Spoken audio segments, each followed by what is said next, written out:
ఇక్కడికి నేను మిమ్మల్ని పొగడడానికి రాలేదు, మీ చేత పొగిడించుకోవడానికి అంతకన్నా రాలేదు. యేసయ్య నాతో ఏం చెప్పమన్నాడో అది చెప్పడానికి నేను ఈరోజు ఇక్కడికి వచ్చాను. ఒక మనిషి మనల్ని పొగుడుతున్నాడు అంటే ఆ పొగడతలు మన నెత్తి మీద బండరాయి.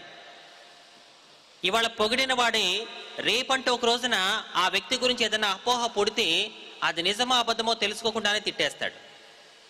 కాబట్టి ఒక మాట చెప్తాను, ఇక్కడ కూర్చున్న మీలో చాలా మంది మేము క్రైస్తవులమండి అని చెప్పుకుంటున్నారు. ఇక్కడ కూర్చున్న మీలో కొంతమంది మాత్రమే క్రైస్తవుల్లో జీవిస్తున్నారు.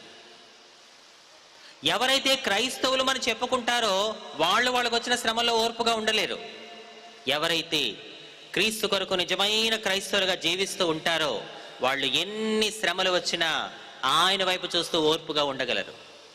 నా ప్రియ సహోదరి సహోదరుడా, 2 చేతులు జోడించి ఒక మాట చెప్తున్నాను, మీరు క్రైస్తవులు అని చెప్పుకోవడం మానేసి క్రీస్తు కొరకు నిజమైన